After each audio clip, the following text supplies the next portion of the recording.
no matter the location. From O-A-K-L-A to L-V, I'm a Raider. Raider Nation, what's going on? You're watching the Raiders Report. I have the latest news. We're going to dive into some rumors, but we're also going to dive into some stuff that's just happening in the world and in the NFL in general. And for those of you that maybe don't subscribe to our main chat sports channel or live under a rock, maybe you didn't see what Drew Brees said, so I'm just going to kind of keep you in the loop because Josh Jacobs, Trayvon Mullen, and multiple other NFL players have kind of put in their 2 cents about what Drew Brees said yesterday. So he told Yahoo that he doesn't agree with kneeling. He views it as disrespectful to the flag. He also then went on to say that I will never agree with any player disrespecting the flag to the United States. Now, that was yesterday. Obviously, he took a lot of heat, and kind of rightfully so. And then today, Drew Brees did issue an apology on Instagram simply saying that he was sorry, that he didn't really understand, his comments and how much they were impacting people, celebrities all over the entire world. But yesterday, some Raider players, they took to Twitter, and they were not afraid to state their opinion. Josh Jacobs, as you can see here on screen, just simply said, it ain't it. What does he mean? Basically, it's not about kneeling. It's a lot bigger of an issue, and Drew, I did think, kind of missed the point of there. Also, this one was a pretty interesting tweet here by Trayvon Mullen. September 21st on his calendar. What does that mean? That's the day the Raiders will play the New Orleans Saints at home in Las Vegas. Now, that game is going to be a lot of fun. It's Monday Night Football. When you look at overall ticket sales, it's actually the most expensive game, and it doesn't really need help selling. But now the fact that Drew Brees is coming to town week 2 against the Raiders, Trayvon Mullen's ready, and I hope y'all are as well.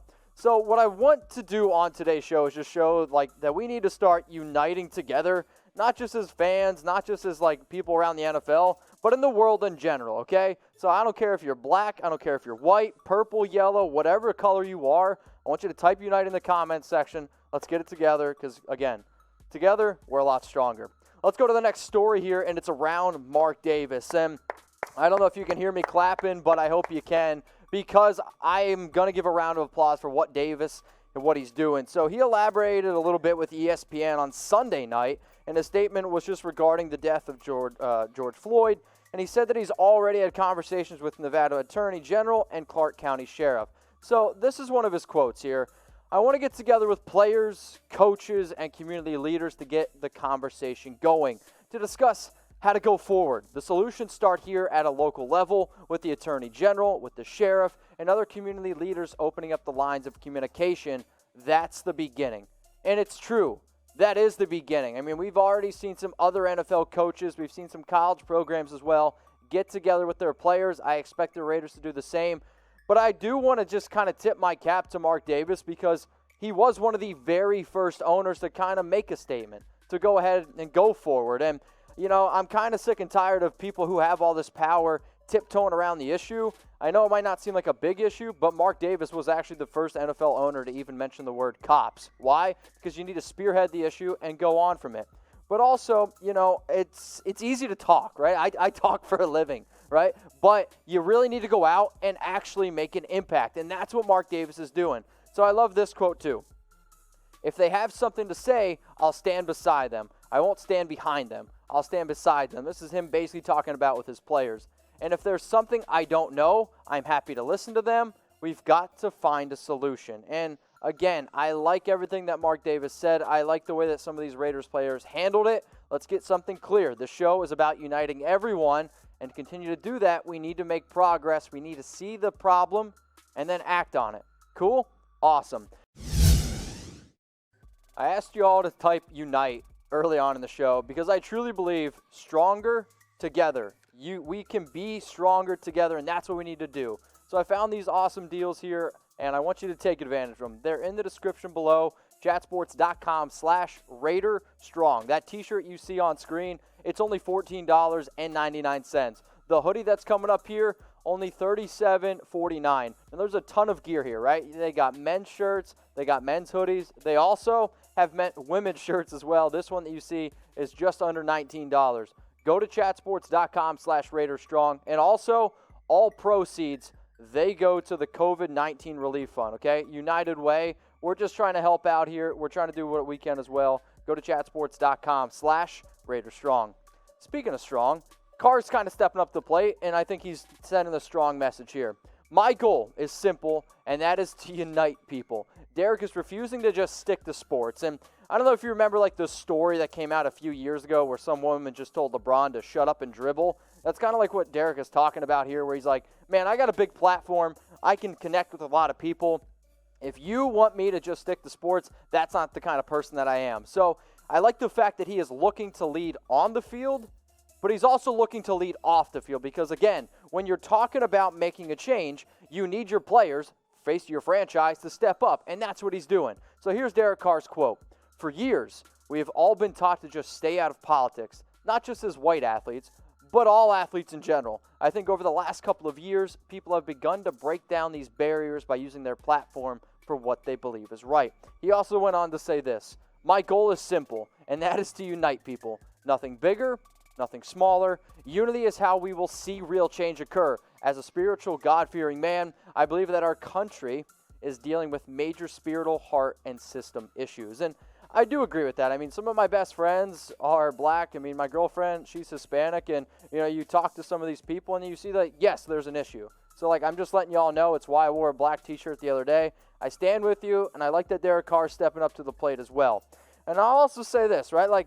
I like that Carr is doing these right things, and I like the fact that when I look in my comment section on YouTube, everyone was kind of united as well in the videos I made in the past. So, we're a family. Just always remember that. So, let's continue to grow that family, okay? Right now, I'm, really close to 48,000 subscribers, and I want to be able to get there before my live show tomorrow. That would be sensational to me, right? Why? The Cowboys channel is at 62,000. We got a 49ers channel. It's actually kind of catching up to me a little bit. I don't want them to catch up to me. I want to make more videos. And my boss has told me more subscribers, more videos. So I'm going to give you a special opportunity to subscribe and turn on the notification because I got a special show coming out tomorrow, Friday, June 5th at 6 p.m. Eastern Time. I know a lot of the watchers on the West Coast, 3 p.m. Pacific Time. I promise you. I've done a lot of awesome shows on here with a lot of awesome people. This is going to be one you will never forget. That one's for Chucky Heads, believe it, baby. All right, let's get into the Chucky Head rumor, shall we? So no Raiders in the top 50. This one is according to Pro Football Focus, and I am going to give it to Chucky Heads. People are talking because I kind of agree with it, and I kind of don't agree with it, right? I mean, I think that there are really maybe only two players that I would make the argument for, and they would be probably Rodney Hudson, and you'll see some of my other top players here in a little bit. So the fact that not a single player was listed, I look at this Raiders roster, and I look at a lot of the pieces they added in free agency. Okay, there's going to be some different movement there. Plus, a lot of the players are young, so if PFF doesn't want to rate somebody based off 1 year, like a Josh Jacobs, like a Max Crosby, I'll say, okay, that's fair. And then Carr, I think, is a good quarterback, but again, these rankings were based on just how good a player was, not just position importance, because we would all agree quarterback is the most important position in the NFL. So for those reasons, that's why I gave it only 2 Chucky Heads. So what I figured I would do is okay, if PFF's going to drop their top 50, I'm at least going to give you my top 5 players entering 2020. At number 1 here, I have Rodney Hudson. I do think that he is the best and most consistent player that we have on our roster. He's been an absolute stud. I think he's the best pass-blocking center in the league. Then you got Corey Littleton at linebacker. Over 125 tackles the last 2 seasons. A very versatile player. And I'm excited to see what he's going to be able to bring to our defense.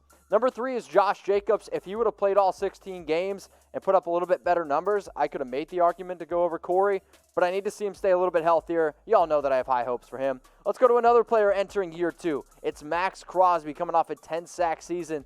Max, can you take that next step? Can you maybe get to 12, 13? I sure hope so. And then at number 5, I have my man Trent Brown protecting the right side of our offensive line. An absolute dominant force. He's one of the highest paid tackles in the league. But I will say this, he was good last year. He needs to be a little bit better this upcoming season. So, I mean, this show's about y'all, okay? I want you to have a message. That's why I do the Raiders Report. So I gave you my top 5. If you want to be an overachiever, if you want to go in the comments, let me know who your top 5 is. But if you don't like mine, y'all know where you can find me. And I found this awesome deal here, okay, and I want to just show y'all one more time. We'll be quick. It's chatsports.com/RaidersStrong. All the gear that you see on screen, it is 20% off. Shirts as low as $14.99. They have them for men, women, T-shirts, hoodies. You got it all. And remember, proceeds, they go to the United Way in support of COVID-19, okay? So we're trying to help out here. We're trying to unite. That's today's overall goal. Let's get into the last thing here on today's show. Derek Carr against pressure. This one's for Chucky heads, believe it, baby, and this one comes from NFL.com. What exactly do I mean? So I saw this article, and they basically ranked the top 10 quarterbacks against pressure. There is a common myth out there that Derek is, well, afraid of the blitz. He's bad against pressure, and he can't get it done. I'll say maybe 3 weeks ago said that Derek Carr last season statistically was actually the best quarterback against the blitz. And here's another article, if you don't want to listen to me, proving that Derek's actually pretty damn good against pressure. So he was top 3 in QB and passer rating in 2019 with 103.7%. Where does that rank among some other top quarterbacks? Well, Ryan Tannehill, he was number 1 with 112.4. Drew Brees at 105.9. But to be 10 percentage points higher than Lamar Jackson at anything as far as I'm concerned is pretty good. And then Kirk Cousins. I know Derek gets a lot of hate, and I know Derek gets hit a lot. I wanted to just provide some maybe different stats instead of the normal ones that we provide because, yeah, sure. Normally I just show you the last 4 seasons, and I do want you to look at his last 4 seasons, okay, because stats are important. However, don't just look at stats and base that on how good a quarterback is because, again, it is a team sport, and Derek is putting up good numbers on some other categories that maybe don't get as much attention as touchdowns. Yards. This season, I think it's going to be a little bit different, and he might not get many MVP awards or many MVP votes. But if Derek can go out and win football games and give me the best version of himself and actually continue to get better in the John Gruden system, that's what I want.